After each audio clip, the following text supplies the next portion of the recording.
Hello and welcome. I've prepared this short video for those wanting a little bit more information about my book. It is on the problem of evil from an Orthodox Christian perspective, drawing on the writings of the Church Fathers.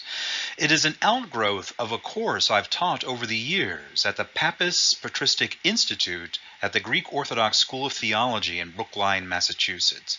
The course was entitled Theodicy, the Church Fathers on the Victory of God.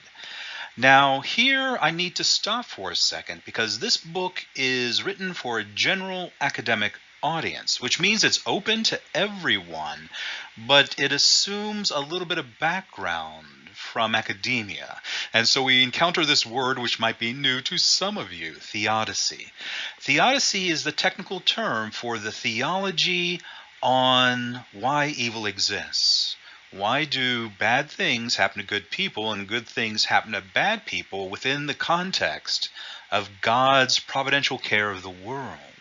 Where is God in all this? This is the problem of evil. How do we account for why evil exists within a theistic world, in a world which God watches over creation? So evil, all evil, from moral evil to natural evils. This is what this course was about, and this is what this book is about. Drawing on the experiences of giving this course to graduate students and undergraduate and educated laity and interested people who attended this program.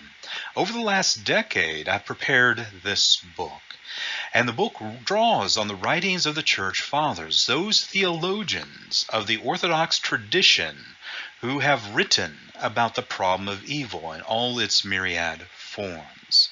And so it is a book as a general academic reader that hopes to be open to academics and to interested laity of the academic community and a clergy, of course, presenting an overview and a detailed examination of the problem of evil in the writings of the Fathers. This is what this book purports to do. But I want to spend a little bit more time about the audience for this book, and let me do that on the next slide. One challenge for this video is that I've already written everything down. That's the book. So how do I now present you a little bit of information about that? Well, the simplest thing to do, and forgive me for doing it here, is to give you a little excerpt from the introduction of this book. Who is this book for? Is it for academics? Is it for everyone? Is it for clergy? All the above. That's what it attempts to do. And so I write, quote, "Put simply, this book is for Orthodox Christians who are either personally or academically engaged with the problem of evil. It brings forward the writings of the Eastern Fathers on these issues, together with my own scholarship, that will hopefully provide clarity and solace for the painful reality of evil in the modern world in all its myriad forms. It is hoped that this present work will be both intellectually rewarding and spiritually revitalizing at the same time," end quote. And you can read further. So this book attempts to bring forward the writings of the Fathers in such a way that it will appeal to a very diverse audience, an audience of academics, an audience of clergy, an audience of interested people who are interested in the problem of evil or struggling with the problem of evil. The problem of evil is difficult because it's not just an academic question. It is not just an interesting topic. It is something that leaves a scar and a wound in people's lives. And so it becomes a very difficult topic to approach because opening up discussion is also opening the door to unhealed trauma and to very fresh pain in many people's lives. So this was a challenging book to write, and I hope I've succeeded in creating something that you, as the reader, will find rewarding and healing too, because it takes both an academic approach and a pastoral approach. As for those who are dealing with evil in its myriad forms here, whether it's personal trauma or intellectual interest, this is what the book attempts to do. But let me talk more about the problem of evil, less in the abstract, on the next slide, before I get into the organization and presentation of the material in the book. There is a familiar phrase in academia. It's called the elevator pitch. And that assumes that you have a publisher with you in an elevator and you only have a few moments to sell the idea for an upcoming publication or conference or project that you're working on, and you only have their attention for a short period of time. So with that in mind, what is the elevator pitch for this new book of mine? And it is this: what if God is not Epicurean? So that's the hook.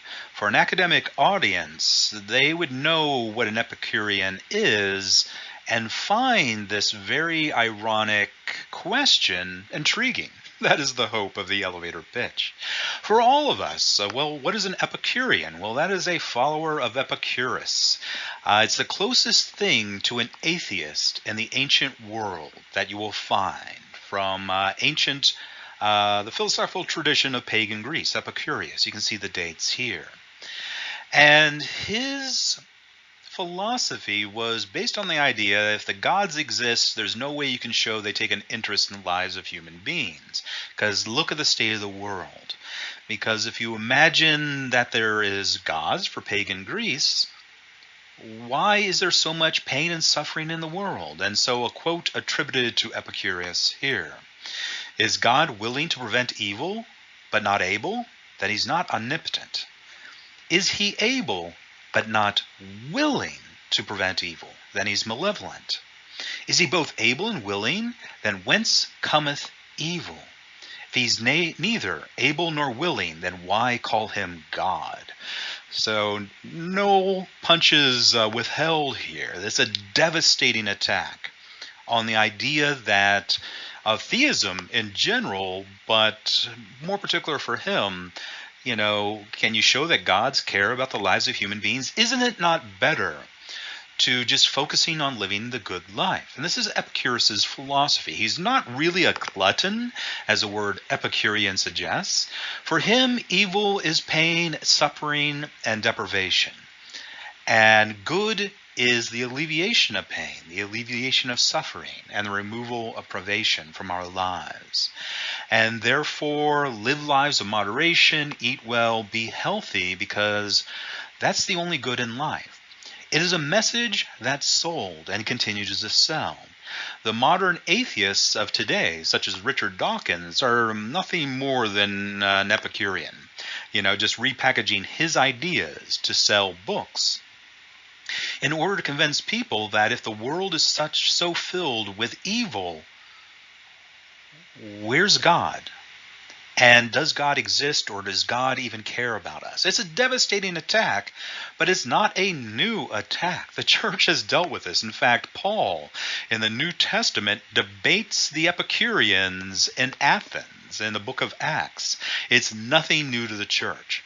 It is often treated that the problem of evil refutes theism, and it's the most problematic thing for the church to deal with today. No, Paul dealt with it in his time, the church fathers in their time, and I bring forward their words for today. What I'm doing is also not new. I'm just bringing forward the scholarship of, the writings of the fathers. That's what an academic does. So my book approaches the problem, what if God is not Epicurean? And it's meant to be ironic, because what Epicurus has done here rhetorically is frame the debate. He's saying that evil is anything detrimental to the fullest enjoyment of present life. But is that really evil? Maybe there's better terms here. There are crimes, there are tragedies, there are other words we can use. Evil is a very charged word. It's suggestive of dark forces, of magic and witchcraft. What exactly do you mean by evil? If you mean crime, then that changes the debate. It's no longer about God, it's about what do we do about crime? If it's about tragedy, then the question becomes, what do we do about that tragedy? How do we heal tragedy? How do we prevent tragedy? The part of the answer, as revealed by the Church Fathers, that the challenge of the problem of evil is dominion. God gave us dominion over creation and over the societies we create through social contracts. Why do we allow these state of affairs to exist? And so my book goes through moral evils, natural evils such as drought and famine, and examine what the fathers have to say and what is God's perspective in this, because perhaps God is not Epicurean. That's meant to be ironic. Of course, God is not Epicurean. God is concerned about virtue ethics. And what that means, I can't get into in a short video, but in brief, virtue ethics is the inheritance that we're given by God and that we return to God in ethical behavior. It is what we give back after being given the gift of life. What have we done with our lives? Have we increased in virtue? And that is the challenge before each of us, to take our talents and not bury them in the sand, but increase them, through ethical behavior in the world. The name of my book, Confronting Evil, I'm doing two things with that title. It is our job to confront evil through our dominion, to take care of crimes and tragedies, because that is a test of our virtue. And it's also confronting evil in the sense of the Epicureans here. They've determined that evil's anything detrimental to the present life. Well, Eden was the paradise that we lost. We now live in a world of thorns and suffering and toil. And the aim is to get to the kingdom of heaven. And the difference between the present state and that future state is the condition of our soul. So it's the virtue ethics argument, which as academics are familiar with but tend to dismiss because their attention is monopolized by Epicurus here. That evil is anything, pain, suffering, trauma, tragedy, crime, everything. And no, it's not evil. What is the correct word there? With the correct word, you know the proper behavior for you to respond with. But where is God in all this? God's loving, God's providence. So this slide only gives you a hint about the thesis of the book. And maybe that hint confused more than it clarified. So let me go on to the next and final slide of the short video to try to redress that situation.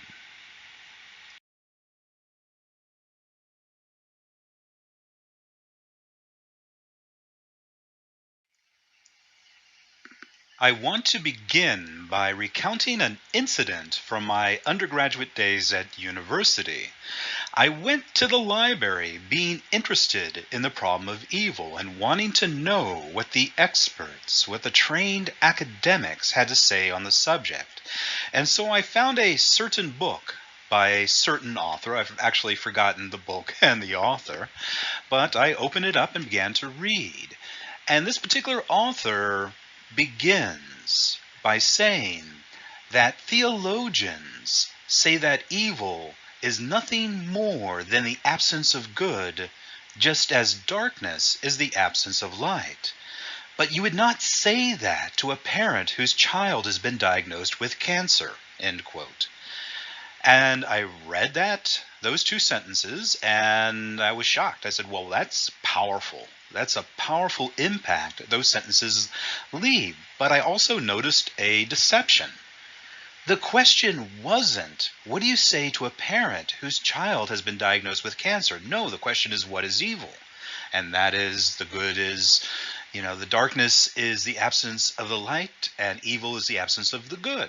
If you wanted to ask a question about parents struggling with a dead child, an injured child, a suffering child, then there would be a different answer forthcoming from the theologians. And this particular academic didn't get into any of that. Those lines were only in his book to ridicule religion, and do it deceptively, because you have a couple of problems here. A theologian dealing with grieving parents would approach the problem differently than if a student such as myself at the time would come to him and say, I have a question about metaphysics. I have a question about the nature of evil and God's redemptive economy. And academics, for the most part, don't acknowledge this. They just treat it with ridicule, treat this problem. So I approach this book knowing that these two questions, the questions of trauma and the questions of metaphysics, are related, but they are different, and they had to be approached differently. This point is underscored with how I begin this book. I begin my book, The Challenge, with the reflections of Elie Wiesel, a survivor of the Auschwitz concentration camps. And he witnessed something at Auschwitz, which he later reimagines in a play he develops called The Trial of God, where the anguish of the Jewish people was such that they demand to hold a trial, to put God on trial for abandoning his people. And so what he witnessed at Auschwitz, reimagined in this play, The Trial of God, becomes the context to examine Theodicy. And the point to be drawn out from the play is that any explanation for what people experience as evil, yes, we can talk about Epicureans and we can talk about virtue ethics, but what you feel in your life as pain and suffering are kinds of evil, maybe not in the metaphysical sense, but definitely in the physical sense. And where is God in all this? And Wiesel in his play shows that any metaphysical, intellectual, abstract discussion of the problem of evil is going to inflame, is going to enrage, is going to hurt more, because the effect of trying to provide an answer to the problem of evil is perceived psychologically as undermining the person's own anguish and suffering with that evil. That the hurt needs to be given the dignity of finding their own way back to the light, in their own way, in their own time, with a proper and right guidance to lead them back into the light. That an intellectual coming in and giving a pithy answer is only going to make the pain worse. That is the problem. Elie Wiesel does it devastatingly, effectively in his play. And I begin there, and that's what I discuss in chapter 1. There has to be two approaches for each aspect of the problem of evil. One of trauma, one of the metaphysical redemptive economy of God, and how do you explain why physical evils in the world, why they exist.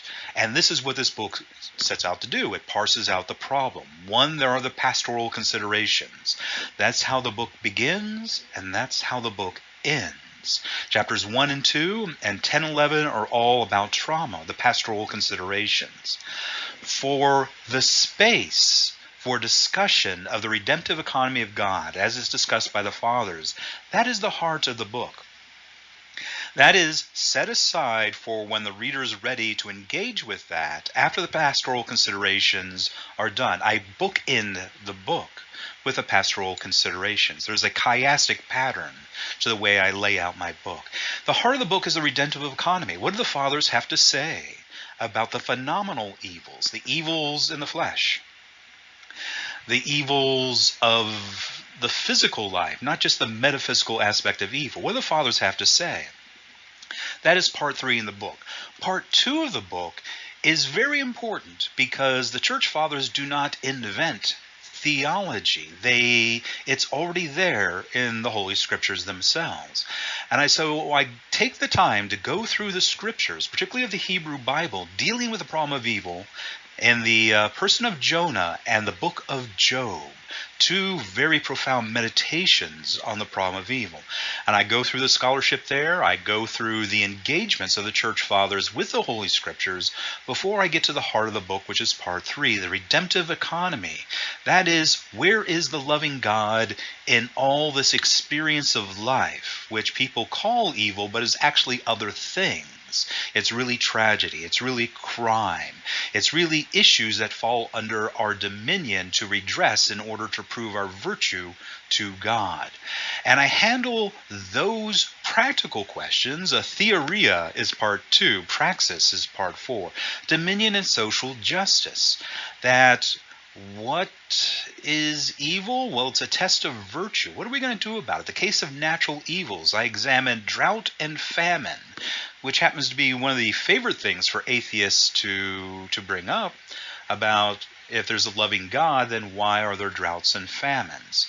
Well, Basil of Caesarea addressed this in his time, and I bring forth his reflections and his homilies on these issues for insights on how we are supposed to respond to droughts and famines today.